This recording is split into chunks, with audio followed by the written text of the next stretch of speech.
하나님의 은혜를 감사합니다. 우리 마음 가운데 찾아와 주시고 구세주가 되어 주시니 참 감사합니다.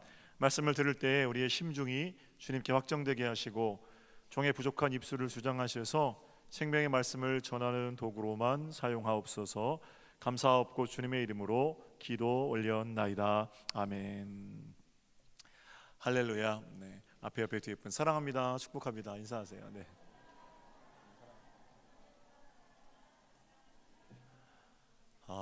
웨슬리 회심 기념 주간입니다. 원래는 감리교는 다음 주에 지키는 것 같은데 저희는 이번 주 목요일 5월 24일 1738년이죠. 그래서 지금부터 281년 전에 감리교회의 어떤 태동 또는 시작이라고 할 수 있는 웨슬리 회심을 기념해서 매년 5월 셋째 주일을 지키고 있고요. 제가 오늘 하는 설교는 매년 했던 설교이기도 합니다. 반복되지만 다시 한번 감리교회는 어떤 신앙을 가지고 있고 또 감리교회는 어떤 배경에서 태동되었는지를 살펴보는 것은 우리의 좀 근원을 되짚어보는 일이기 때문에 매우 중요하다고 생각이 됩니다. 자, 말씀을 한번 시작해 볼까요? 웨슬리 형제가 일으켰던 감리교 운동, 존과 찰스인데 아버지의 이름은 사무엘 웨슬리고요, 어머니의 이름은 수산나 웨슬리입니다. 아버지 사무엘과 어머니 수잔나 사이에서 목사의 아들로 웨슬리 목사는 자녀가 무려 19명이거든요. 그 중에 15번째 아이로 태어납니다. 동생인 찰스는 아까 우리 찬송했던 감당 못할 내 주 은혜 만입이 내게 있으면 하나님의 크신 사랑, 이런 거 이제 작사한 사람이 찰스거든요.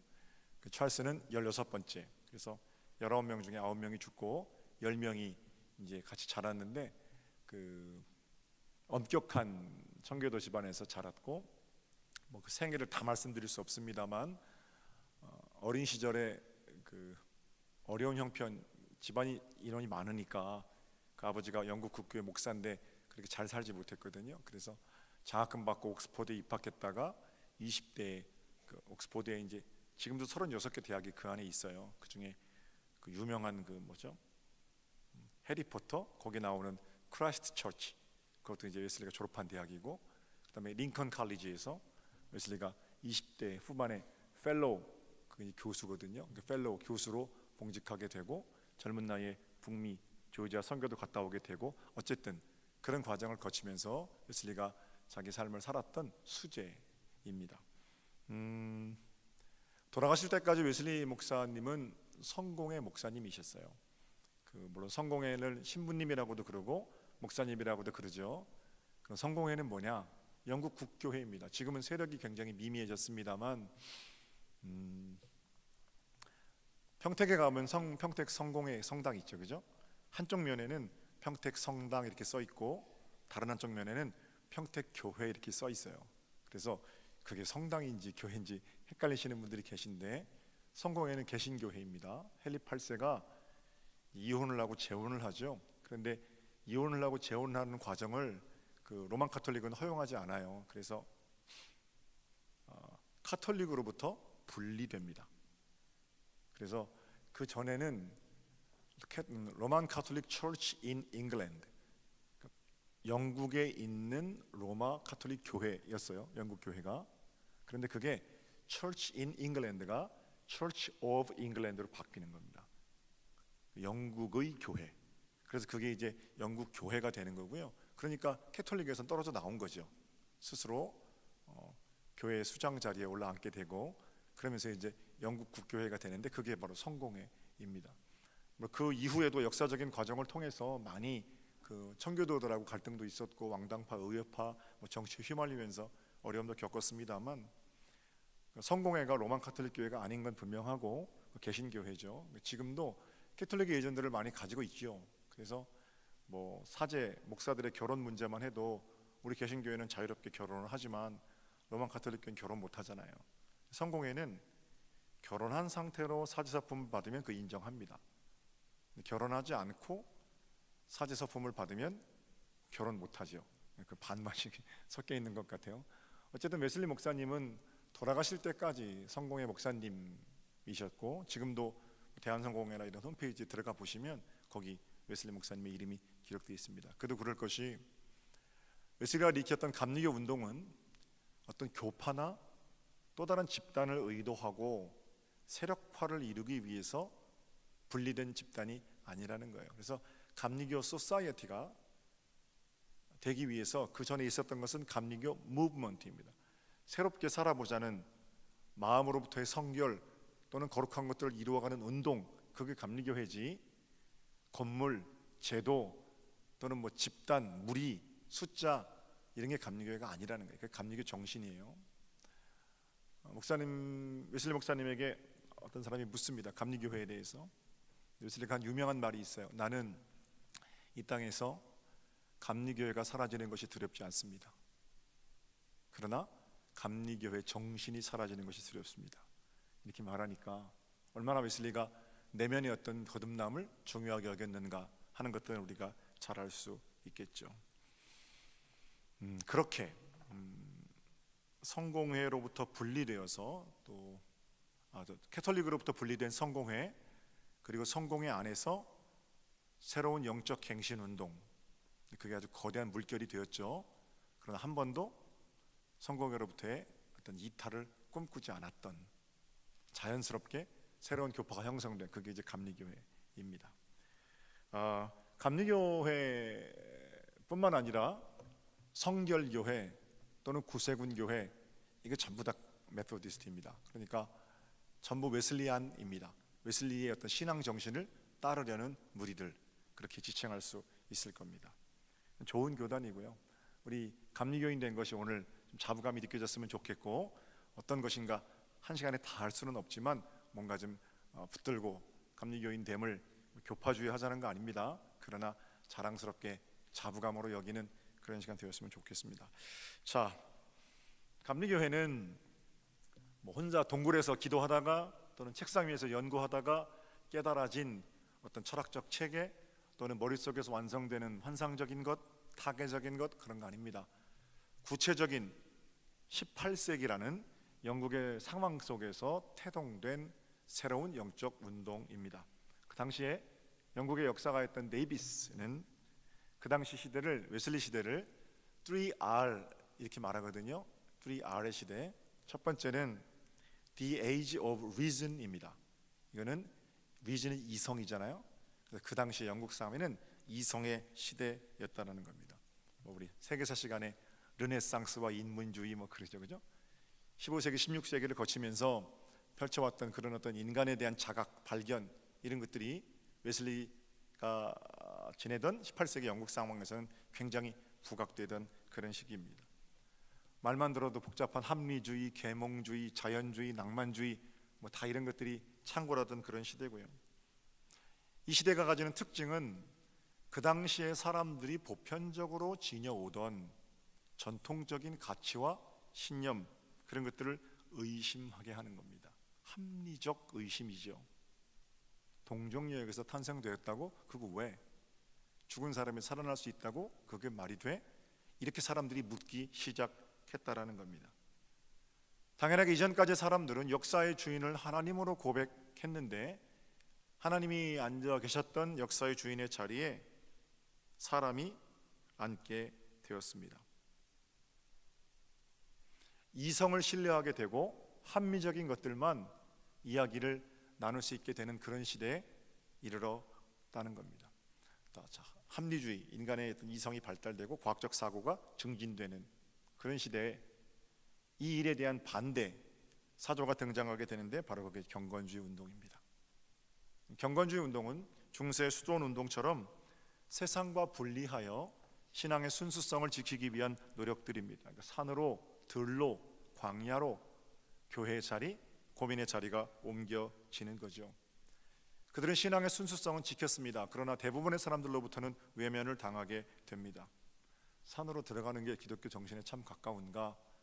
기독교 안에 그런 모습이 있지요. 이판적인 모습, 기도원적인 모습.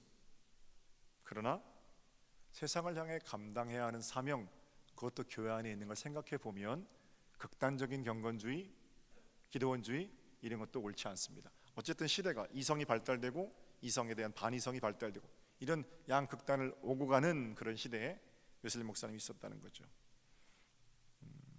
이성을 중심으로 한 합리주의, 세상과 분리되었던 극단적 경건주의, 이 전통을 통합하고 균형 있게 만들어낸 인물이 웨슬리 목사님입니다. 그러니까 종교적으로 가치 있는 모든 것들을 해체해야 한다라고 말하는 사람들과 우리 신앙의 순수성을 지키기 위해서 생각하지 말고 믿어야 한다라고 말하는 사람들 사이에서 웨슬리 목사님은 어떻게 하면 우리의 신앙 경험과 우리의 이성과 우리의 모든 것들을 종합하여 하나님을 섬겨낼 수 있을까를 고민하고 하나님의 물음에 반응하던 신앙인이었습니다. 저는 오늘날에도 이런 균형이 필요하다고 생각합니다. 과학 만능주의의 그 시대에 여러분과 제가 살고 있잖아요. 저 아침에 일어나 가지고요, 2층에 저희 집이 이제 저희 침실이 있는데 아침에 내려오다가 뭐 설교 시간에 말해도 되겠죠? 네. 상표를 헤이 카카오 그러잖아요. 제가 계단에서 그러면 어떤 스피커 하나가 예 말씀하세요 그래요. 지난주에 CCM 그 복음성가잖아요. 1등부터 50등까지 틀어줘 제가 그래요. 손 하나 깜짝 안 하고 입으로만. 그러면 좀 있다가 CCM 1등부터 50등까지가 계속 나와요. 아침 먹을 때까지. 그게 뭐냐고 그러지 마세요. 저보다 훨씬 더 잘하는 청년들도 많아요. 요즘은 내비게이션이 어떠냐면 그전에는 저장되어 있는 정보만 일방적으로 운전하는 사람에게 제공했지 않습니까? 근데 요즘은요, 내가 거기 길을 찾으려고 안내하면 거기로 가는 가장 빠른 길, 어느 구간이 막히고 어느 구간으로 돌아가야 하고 몇 분 더 걸리고 얼마 더 나오고 다 나와요. 우리 왜 내비게이션 하시는 분들이 있는가 모르겠는데 휴대폰에 그게 다 들어있어요. 서울에 저도 서울에서 뭐 20년 넘게 생활했으니까 서울에 가면 웬만한 길이 알거든요. 그래서 그냥 운전하고 다닙니다. 근데 요새는 서울에 가서 반드시 내비게이션 키고 다닙니다. 거기 안내하는 길대로 따라가야 제일 빠른 길로 가거든요.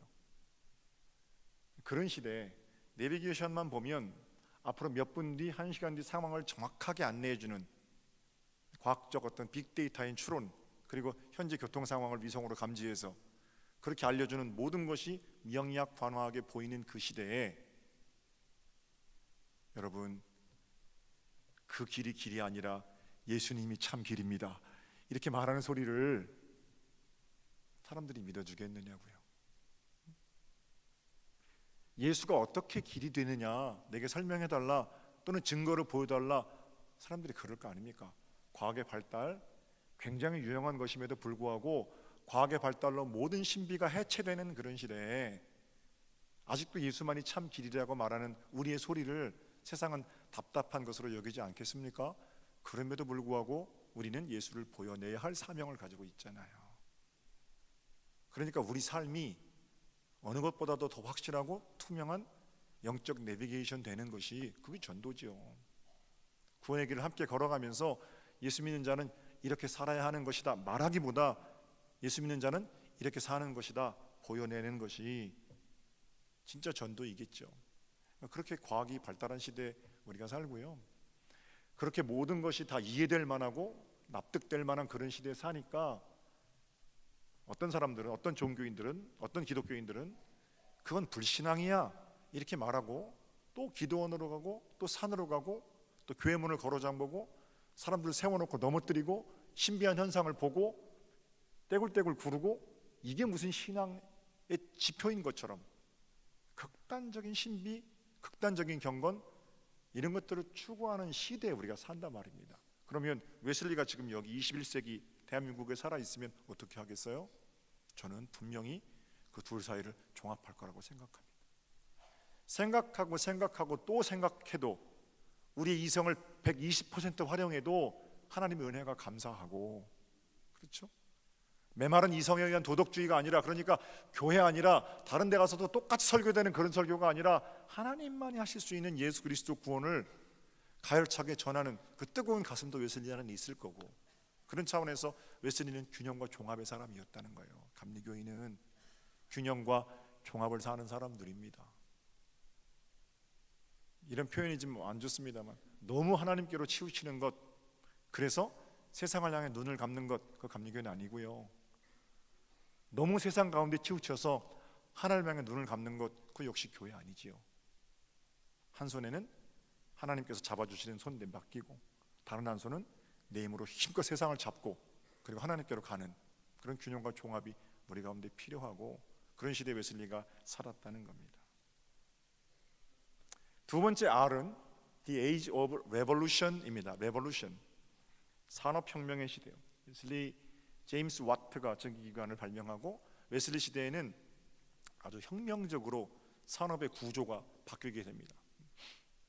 이제는 생산수단을 소유한 사람들이 더 많은 가치들을 가지게 되고, 열심히 일해서 나 먹고 내 가족 먹이는 그런 시대가 아니라 열심히 일해서 잉여 가치를 축적하고 사는 그런, 그야말로 자본주의 시대가 도래하게 된 거죠.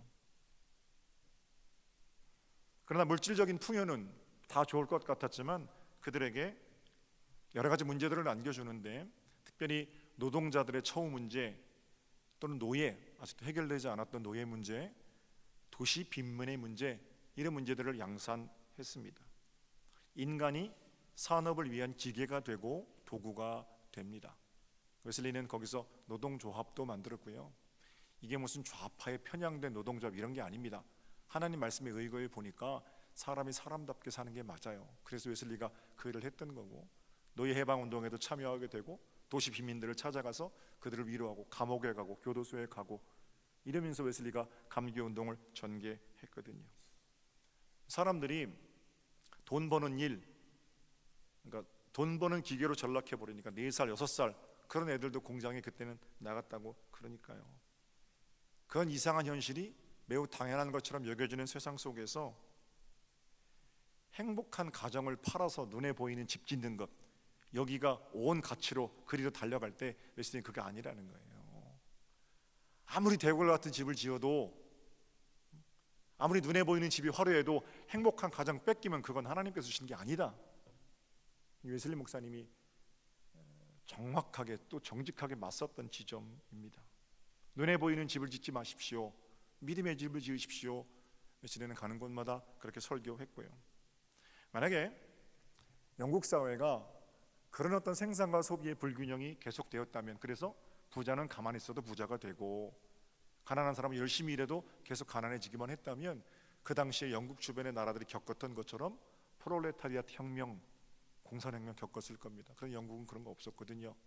역사가들이 뭐라고 판단하냐면, 그 주변 나라들이 전부 과도한 부의 편중, 그걸로 민중혁명이 일어났을 때 영국이 그거 일어나지 않은 것은 웨슬리 목사 때문이다, 이렇게 말하는데 많은 사람들이 동의합니다.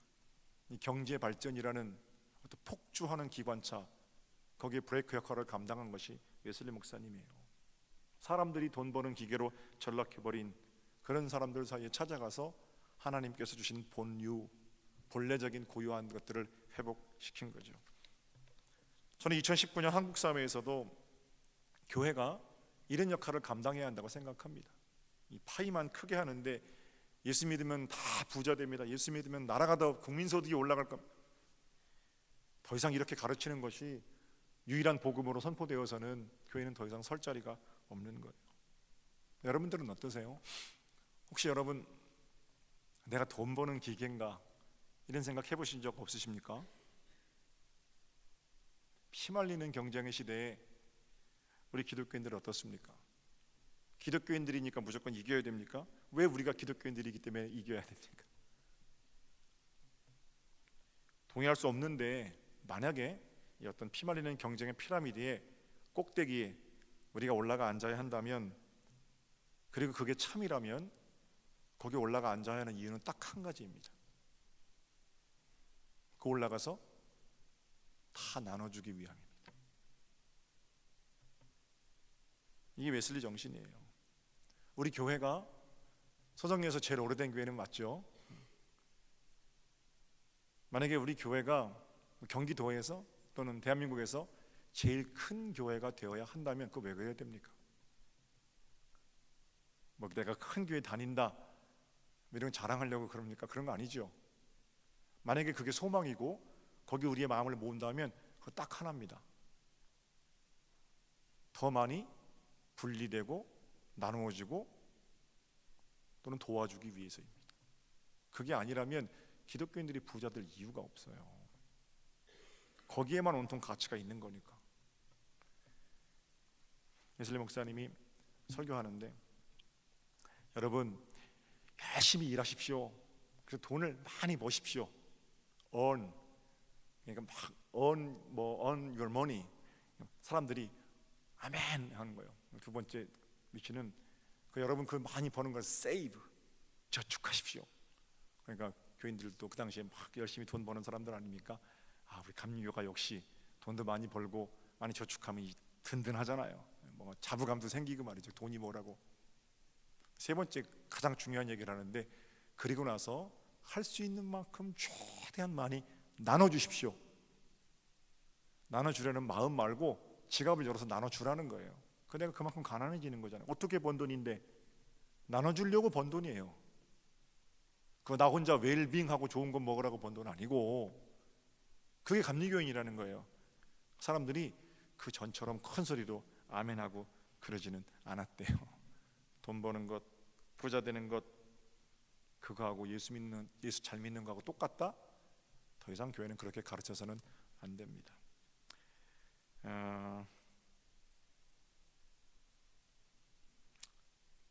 세 번째는 Revival, Age of Revival입니다. 종교적 부흥의 시대입니다.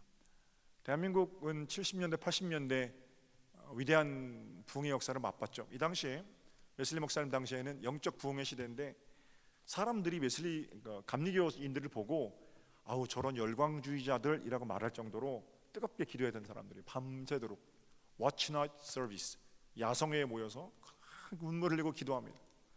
그런가 하면 깊이 생각하고 때로는 침묵하거든요. 정숙주의, 열광주의, 이게 감리교 안에 함께 있어요. 상황에 따라서. 어쨌든 종교적 그 부흥의 시대에 웨슬리가 가지고 있는 열광 또는 초기 감리교인들의 열광은 개인적인 열광이 아니에요. 혼자 가서 무슨 삼층천을 보고 혼자 가서 뭘 경험하고 혼자 떼굴떼굴 그런 게 아니고, 나의 그 신비한 경험이 공동체적으로 어떻게 우리를 변화시킬 것인가에 대한 열광입니다. 70년대 80년대 얼마나 교회가 부흥했냐면, 그때 유성전 박사님 제가 지난주에 만나 밥을 먹는데 80년대 초반에 통계가 300만 명이었답니다. 기독교인이 캐톨릭 개신교 포함해서 80년대 초반에 300만 명이었는데 불과 6, 7년 뒤에 80년 후반에 800만 명이 되었답니다. 2배가 넘는 거예요. 그러니까 교회가 그때 많지는 않았으니까 지금처럼 막 다 교회가 아니잖아요. 교회들마다 교회 간판만 걸면 사람들이 들어와 찬 거예요. 80년대 정말 그랬던 것 같아요. 저 중고등학교 시절이거든요. 그런데 그렇게 해서 800만이 되고 90년대까지 오면서 1000만 기독교인이라고 했던 기독교가 그때로부터는 정체 또는 쇠퇴기, 그 자체가 걱정은 아닙니다. 정체되고 쇠퇴되는 건 어떻게 보면 똑같은 세계사의 현상이기도 하니까요. 문제는 그 안에 80년대에 가졌던 또는 올해 선배들이 가지고 있던 열정, 부흥을 향한 갈망, 하나님 나라를 향한 소망, 이런 게 다 같이 사라져 버린다는 거예요. 감리교 자체가 소멸되는 것이 안타까운 것이 아니라 감리교 정신이 사라지는 거 정말로 두려운 일이죠. 3R, 이성의 시대, 산업혁명의 시대 또는 종교적 부흥의 시대에 감리교는 새로운 영적 각성운동을 일으키면서 사람들 가운데 전파되었다는 거죠. 나는 이 300년 전 있었던 그 운동이 다시금 우리를 통해서 서정리 땅에 아름다운 신앙 부흥 운동으로 이어져 가기를 우리 주님의 이름으로 축복합니다. 자, 제가 이제 이 정도 소개를 좀 하고요. 3가지 말씀을 드릴게요. 이건 다 할 수는 없는데 빨리빨리 할게요. 감리교 신앙의 특징. 첫 번째는 세계는 나의 교구다라는 웨슬리의 말입니다. 감리교인들은 모든 사람이 구원에 이를 수 있고 모든 사람이 그리스도인의 완전에 이를 수 있다고 믿습니다. 이게 차이점이에요. 어떤 사람은 구원받고 어떤 사람은 멸망받을 것이다 또는 그렇게 예정되었다라는 것들을 감리교인들은 믿지 않아요. 웨슬리 목사님은 하나님은 모든 사람을 구원하시기 위해서 예수 그리스도를 보내셨고 모든 사람이 구원받기까지 지금도 기다리시고 모든 사람이 들어오기까지 문을 닫지 못하시는 사랑의 하나님이시고 그래서 모든 사람의 구원을 위해서 우리도 복음을 가지고 세상 가운데 나가야 한다. 이렇게 믿고 있는 것이 감리교인들입니다. 감리교 운동은 현실 교회로부터 쫓겨나면서부터 시작됩니다. 영국 성공회는 웨슬리 목사 존과 찰스가 설교하는 것을 금지시켰습니다. 설교를 할 때 고운 말로 사람들의 귀를 즐겁게 하는 게 아니라 20대의 그 젊은이들이 막 설교를 하는데 그 앉아서 못 들어주겠는 거예요. 잠자는 자에 일어나라 뭐 그런 설교에서는 찰스가 그 앉아있는 그 옥스퍼드의 신학 철학 교수들을 향해서 당신들이 가지고 있는 믿음이 그게 믿음이냐, 구대기들도 그런 믿음을 가지고 있다 막 이렇게 설교하거든요. 그러니까 사람들이 화가 나가지고 존과 찰스를 설교를 못하게 박탈하죠. 그래서 웨슬리는 브리스톨에서 예배당 안에서가 아니라 예배당 밖에서 집회를 인도하게 되는데 1739년에 제임스 허비라는 사람에게 답장을 보내게 됩니다. 왜 그런 답장을 보내냐면 웨슬리가 쫓겨나가지고 시장 가서 설교하거든요. 설교하니까 그 시장이 제임스 허비의 교구예요. 교구. 그러니까 이 제임스 허비가 웨슬리 목사에게 아니 당신은 왜 설교권도 없이 남의 교구에 와서 설교를 합니까? 이렇게 이제 문의를 하니까 웨슬리가 답장을 써서 보내는 겁니다. 제가 읽어드릴게요. 지금은 나의 교구가 없고 또한 영원히 없을지도 모릅니다. 그렇다면 나는 하나님 말씀을 들을 겁니까? 아니면 사람의 말을 들을 겁니까? 나에게 복음의 선포가 위임되었습니다. 나는 온 세계를 나의 교구로 간주합니다. 이 말은 내가 존재하는 어느 지역에서나 구원의 기쁜 소식을 듣고자 하는 자들에게 선포하는 것이 타당하고 정당하며 내가 맡은 의무라는 뜻입니다. 그리고 나가서 웨슬리는 설교할 수 있는 권한, 지역 그런 것 관계없이 광산에서, 들판에서, 시장에서, 아버지 무덤에서, 그래서 그 유명한 게 웨슬리의 5개 설교, 웨슬리 영향을 받았던 제자이고 동료였던 조지 핏필드의 5개 설교, 이렇게 이제 영국에서 미국으로 갱신운동이 이어져 가는 겁니다. 감리교인들은 모든 사람이 구원받을 수 있다라고 믿고 모든 사람을 위해서 하나님께서 구원을 작정하셨고 하나님은 온 세계의 구원을 원하신다라고 믿습니다. 그리고 복음 가지고 온 세계로 달려가는 겁니다. 교회는 오늘 우리가 9시에 나와서 드리는 예배당 건물, 그것도 교회지만 온 천지가 주님께서 만들어 놓으신 아름다운 교회인 줄로 믿습니다. 그래서 우리는 세계선교 그렇게 열심히 하잖아요. 1층에 내려가 보시면 오른쪽에 현황판이 있는데 거기 뭐라고 써 있습니까? 세계는 서정교회의 교구입니다. 그렇게 돼 있죠. 그냥 멋있는 말을 써놓은 게 아닙니다. The whole world is my parish. 웨슬리 목사의 그 말을 가지고 거기다 써놓은 거예요. 온 세계는 나의 교구입니다. 온 세계는 우리 서정교회 복된 감리교인들의 교구인 줄로 믿습니다. 때를 얻든지 못 얻든지 누구에게든지 복음을 가지고 나서는 여러분 되시기를 바랍니다. 자, 두 번째, 감리교의 특징은 온 세계를 교구로 가지는 그 거대한 비전을 가지고 있지만 행동은 아주 구체적으로 한다는 겁니다. 그래서 한 사람을 향한 사랑, 이렇게 제목을 좀 정해봤는데 감리교인들은 세계의 구원을 가지고 거창하게 세상으로 달려가지만 매일 내가 만나는 한 사람, 그 사람을 통해서 복음이 전파되고 함께 있어주고 격려하는 그런 사람들이 감리교인입니다. 초기 감리교인들을 메소디스트, 규칙쟁이들 이렇게 불렀는데 철저한 영성훈련, 신앙교육을 통해서 그 사람이 그리스도 안에서 자라가고 거룩하여져 가고 완전에 이르는 길, 거기에 복된 안내자가 서로 되는 것, 그 감리교인들의 신앙의 모습입니다. 속회가 있는 거예요. 그래서 우리의 속회 제도를 가지고 장로교인들이 요새 더 잘하죠. 구역, 셀 이렇게 이름 붙여서 하는데 본래 그 원조가 속회가 감리교 아닙니까? 소그룹. 많은 대중들이 한꺼번에 회심하고 오늘 몇 명이 하나님께로 돌아왔습니다, 보고서 쓰고 이런 게 아니고 그렇게 큰 집회, 회심의 점을 찍고 나서도 가정으로 돌아가서 또는 직장 속에서 사람들과의 관계 속에서 함께 이루어가는 하나님의 나라, 그 아름다운 맛을 기억하는 것, 한 사람 변화시키는 것, 예수님 선교 전략이잖아요. 12명 무식한 어부들을 택해서 온 세계를 변화시키는 일을 하나님께서는 택하시지 않으셨습니까?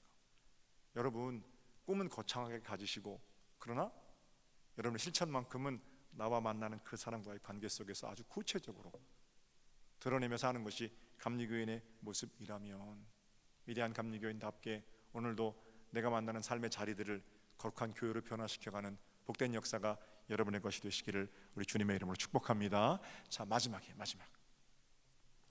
초기 감리교인들의 특징은 처음에 모든 사람의 구원, 그리고 한 사람을 향한 사랑, 마지막은 제가 구원의 길 이렇게 이름 붙였는데,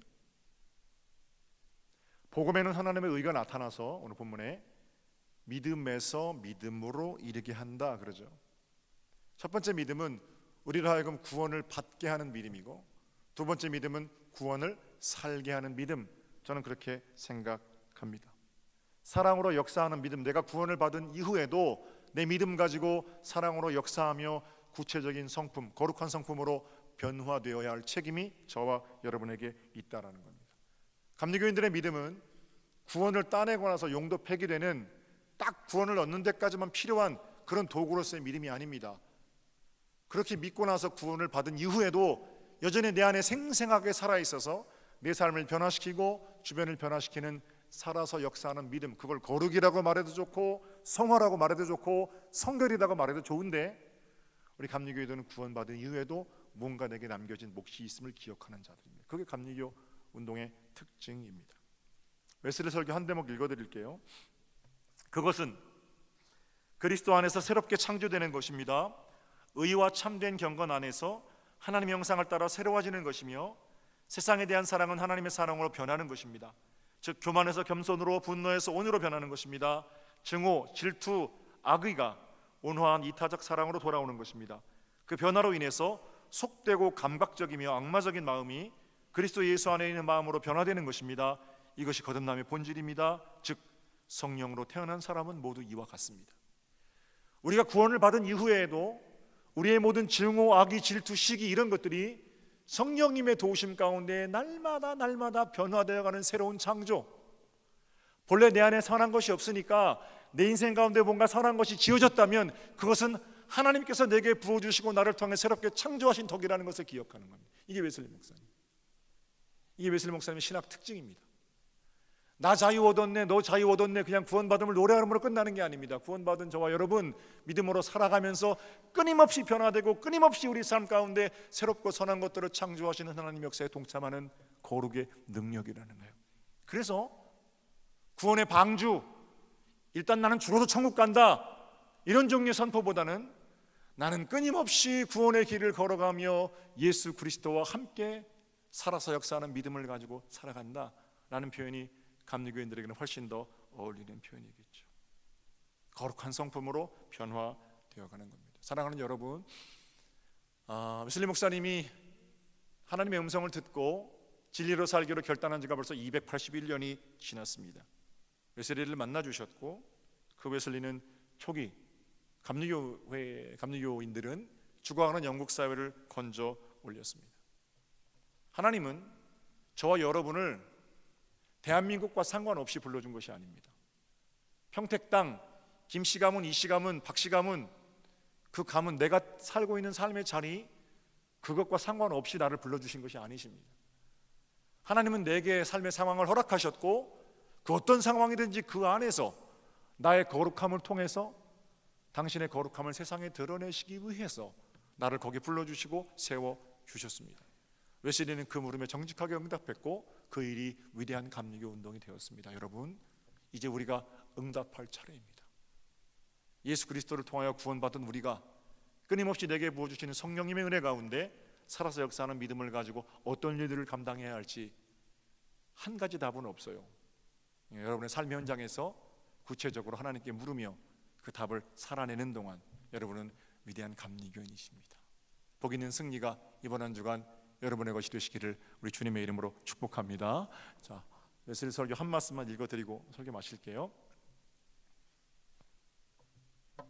당신은 계속해서 하나님의 모든 규례를 지킵니다. 즉 당신은 교회와 성례에 열심히 참여합니다. 당신은 그렇게 하는 것이 좋습니다. 그러나 당신 다시 태어나지 않는다면 이 모든 것은 당신이 지옥으로 가지 않는 데 도움이 되지 못할 겁니다. 하루에 2차례씩 교회에 가십시오. 주일마다 성만찬을 받으십시오. 개별적인 기도를 많이 드리십시오. 그러나 그 모든 것을 한 후에라도 당신은 여전히 다시 태어나야 합니다. 이 모든 것이 거듭남을 대신하지 못합니다. 그러므로 아직도 이와 같은 내적인 역사를 경험하지 못했다면 이렇게 계속 기도하기를 바랍니다. 같이 한번 할까요? 주님, 나로 하여금 위로부터 나게 하소서. 당신께서 원하시는 것은 무엇이나 가져가시고 나에게 이것만은 허락하소서. 곧 성령으로 나고 하나님의 자녀로 태어나는 것을 허락하소서. 나로 하여금 썩어지는 씨앗이 아니라 썩지 않는 영원히 사는 하나님 말씀으로 태어나게 하소서. 그리고 나로 하여금 날마다 은총과 우리 주님 구주 예수 그리스도의 지식으로 성장하게 하소서. 아멘. 기도드릴까요? 281년 전에 영국 땅에서 웨슬리를 부르신 하나님, 281년 후에 한국 땅에서 지금 우리를 이 시대에 또 다른 웨슬리로 부르시는 줄로 믿습니다. 보이는 것에 눈, 마음 빼앗기지 않게 하시고 날마다 우리를 부르신 부르심에 합당한 하나님의 복된 교회로 지어져 가게 하옵소서. 성령의 열매를 맺으며 살게 하시고 지금 내가 살고 있는 삶의 현장에서 모든 사람을 향한 구원, 거대한 비전과 한 사람을 향한 실천, 구체적인 행동, 그 가지고 구원의 길을 걷는 기쁨이 우리 가운데 충만케 하옵소서. 감사하고 주님의 이름으로 기도 올렸나이다. 아멘.